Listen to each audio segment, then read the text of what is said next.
Hey, soulmates. Welcome to FOXSOUL's Black Report, as we have plenty to bring you on this Wednesday, January 18th. I'm Courtney Hicks. And I'm Nicordelai Corte. As always, we're honored to stand right here behind this desk each day to take you on a journey across Black America and the stories that impact our people. We are dedicated to bring you our news, our views, and our voice. So let's tap into today's top story. A police investigation is underway in Dallas after a 14-year-old girl shot and killed an 11-year-old boy when trying to shoot a girl she was fighting with.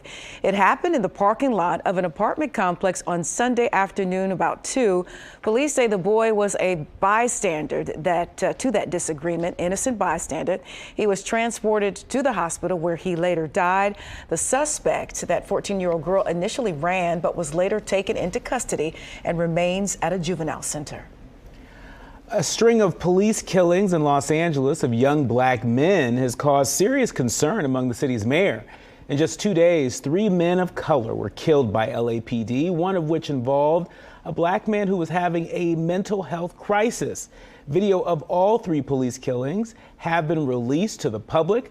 During a press conference, Los Angeles Mayor Karen Bass called the police shootings, quotes, deeply disturbing, saying that, quotes, especially as a former healthcare professional, she's deeply troubled that mental health experts were not called in, even when there was a documented history of past mental health crisis. She also assured the community that a thorough investigation was underway. And to Memphis now, where the police department has relieved all officers related to the traffic stop that ended in the death of Tyree Nichols. Now, according to reports, officers pulled Nichols over for reckless driving. As officers approached, a confrontation occurred and the suspect fled on foot. Officers pursued Nichols and got into another confrontation before he was arrested. That's when Nichols complained of shortness of breath. He was transported to St. Francis Hospital in critical condition, where he died a few days later. The department still hasn't released details on how many officers were involved in that incident. Black lawmakers have had enough when it comes to hate speech. Representative Sheila Jackson Lee of Texas has introduced the Leading Against White Supremacy Act of 2023, looking to place criminal charges on people who share hate speech. According to the congressional website, the bill will prevent and prosecute white supremacy-inspired hate crimes and conspiracy to commit white supremacy-inspired hate crime, and to amend Title 18 United States Code to expand the scope of hate crimes. Those engaging in hate speech could still find criminal charges even if they don't act on those threats. And newly obtained video shows an additional angle of an altercation between Austin police officers and 22-year-old Elijah Wright. Austin police claim Wright punched an officer in the face moments before the viral videos started rolling, but Wright's attorney claims the punch did not happen and APD used excessive force. Fox's Amanda Ruiz has the latest. This is Halo camera video from May 1st, 2022, just before 2 in the morning on East 6th Street. It's hard to see what's happening at first until a man slides into frame. This video was taken the same night as this video. A video recorded by a bystander that shows APD officers striking and pinning down 22-year-old Elijah Wright before they took him into custody following a fight. These officers, who not only beat Elijah but lied on him, they have a history of doing this to other citizens in Austin. Fox 7 Austin reached out to APD after this initial incident. They wrote back to Fox 7 back in May, claiming Wright was one of the aggressors in this situation and hit an officer in the face with his fist, something APD claimed happened moments before the bystander video was taken. The officer activates his body cam. Months after the initial incident, Wright's lawyer provided Fox 7 with the body cam footage, claiming it proved Wright was not the aggressor in this incident. You see Elijah breaking up the fight. The officer pushes Elijah even though he wasn't the aggressor. Elijah gets up to explain himself, puts his hand on Elijah. Elijah slaps his hand away. The officer then pushes him.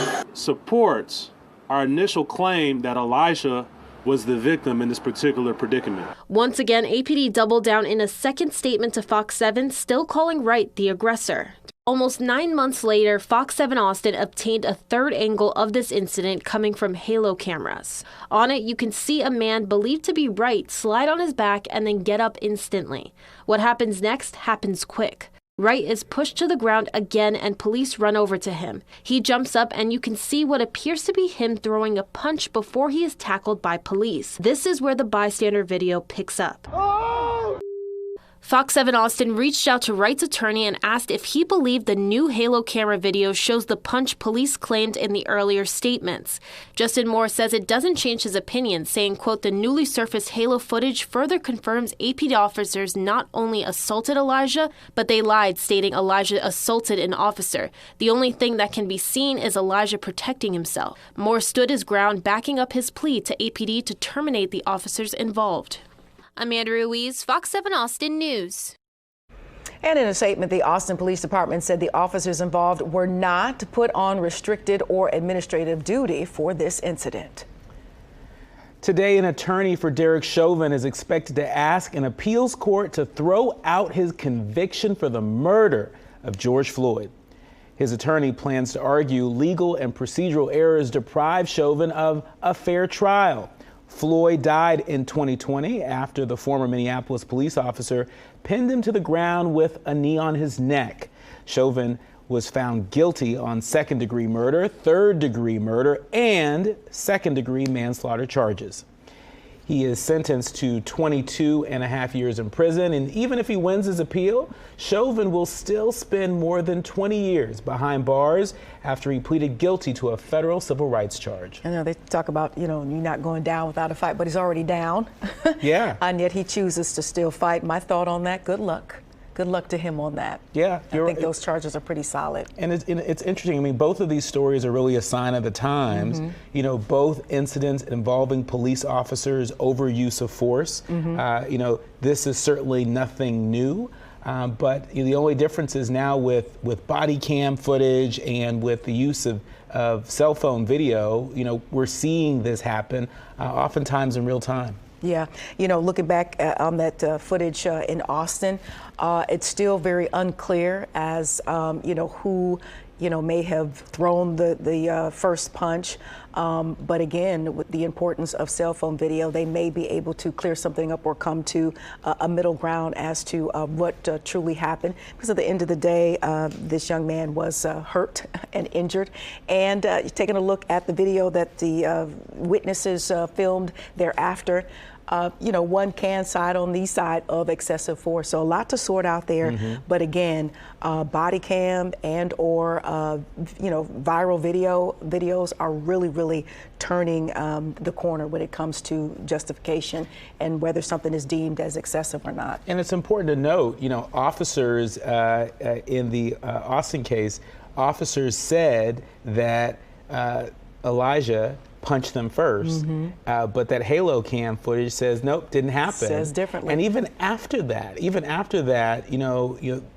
the officers aren't, coming off of their position and saying, well, we were mistaken or anything like that. And so, it's just another example of sometimes without this footage, right? We are left to believe what ends up in police reports, but everything in police reports isn't always accurate. And so we'll continue to keep our eye on that. We will. They say the camera never lies. All right. It's a happy ending for one family in New York City after the nearly month-long search for their loved one is now over, now that their sister is home safe and sound. Take a look. And in this cold, and she survived, jumping from train to train, looking and hoping that she's gonna get home. They've been searching day and night for 46-year-old Samantha Denise Primus. As Fox 5 has been telling you, Primus is a developmentally disabled woman who wandered away from her family's home in Elmont on the night before Christmas Eve. After weeks of searching for Primus, who is deaf, nonverbal, and on the autism spectrum, a Christmas miracle came 2 weeks late. She looked lost, and she looked frail. Her clothes was wet, her pants.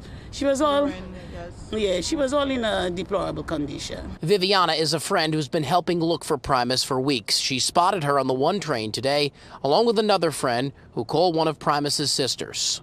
I think I pulled my hat off and she saw my face and there was just happiness. But as joyous as their moment is, Primus's family is outraged after they claim a woman matching Primus's description picked her up hours after she vanished and dropped her off at Queens Hospital Center. A doctor evaluated that woman and then released her back on the streets. We look at the facts here, and if the Nassau County Police report is accurate, then clearly this hospital was not only negligent, but also heartless, and appropriate legal action will be instituted. This family is just happy to have their sister back. She's safe now and is expected to go home tomorrow, and she'll be just in time for a different kind of party. Now there is no need for a such party.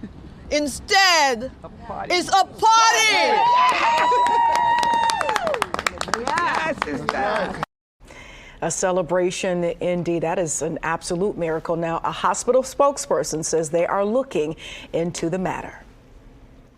Now off to Mississippi, where residents still fight to have clean drinking water. Yes, in 2023, residents are fighting for clean drinking water. This is after a Jackson water plant failed following flooding.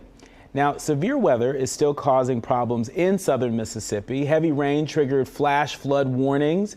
Grassroots organizers who supported the city residents during the water crisis last summer say that they're now out of resources to help those in need. Jackson has one of the oldest water systems in the country, with authorities routinely calling for boil water advisories. It's also said that residents often reporting brown water, leaking sewage, and low water pressure. And shifting gears here, the Golden State Warriors return to the White House as NBA champs, their first trip back since President Obama, despite winning 2 championships while President Trump was in office. Warriors head coach Steve Kerr and 4-time NBA champion Stephen Curry thanked the White House administration for the team's invitation, while Curry's comments were a little bit more personal. Take a look. From the basketball community to thank President Biden and his staff for all their hard work and diligence on getting Brittany Griner home was a big part of our basketball family, and it means a lot to know that she's here and home safe with her family, and all the work that went on behind the scenes to make that a reality.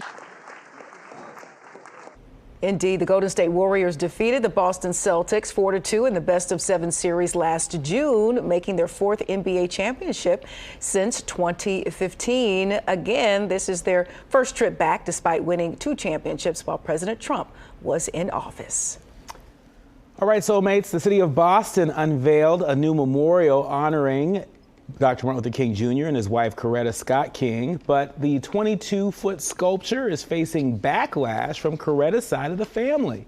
Since the MLK statue was erected, it's received mixed reviews. One in particular comes from Seneca Scott, Coretta's cousin, who believes the monument shows a different type of embrace. She told CNN this week that, quote, if you can look at it from all angles, and it's probably 2 people hugging each other, it's 4 hands.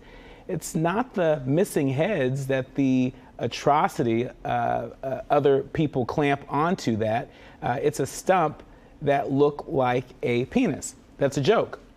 Many on social media agreed, posting a series of memes mocking the work, which reportedly cost $10 million to sculpt. Now, I'm a big fan of the arts. I am an amateur, not amateur, a little bit more than that, but I collect art. And in my view, it may be, an abstract piece of art, but it's art nonetheless. And the value of that art is in the eye of the beholder. And so, I think everybody's welcome to have their different points of view and different perspectives, on it. But it's important to note that this sculpture was based on a photograph of Dr. King and Coretta Scott King following his Nobel Peace Prize win. Now, could there have been, more sculpted, from the waist up, perhaps, but it's abstract art. It's in the eye of the beholder. What say you, Courtney Hicks? Too abstract. I mean, listen, I'm familiar with the black and white. It's called the embrace. And I don't know if they needed to do something from, you suggested, the waist up, or maybe more embellishment of the shoulders up. I needed a head or something to, for those who may not be familiar with the picture, or, let's go 50 years from now when that monument is still erected, and for somebody, or just, tomorrow for somebody to be in Boston and take a look at it or Google it. I think you should kind of sort of immediately know what it is, and I think it's too abstract, and you kind of don't know what it is. And let me tell you, black folks, in particular black Twitter, had a time with that particular unveiling. And I think the fact that family members have stepped forward and said they don't care for it either kind of lends to that truth that it might be just a bit abstract. I'm not knocking art. I'm an artsy-fartsy person myself. I get it. But sometimes you can, shoot over the point and miss it. That's my opinion. And I think it looks exactly like what a lot of folks are saying it looks like from a particular angle. Coming up, a dangerous and deadly moment inside of an African classroom. Real serious situation there. Plus, the concern over robot replacements as a set of new nurses have been deployed into several hospitals. Those stories and more coming up when we return. Do over. Do it over. Do it.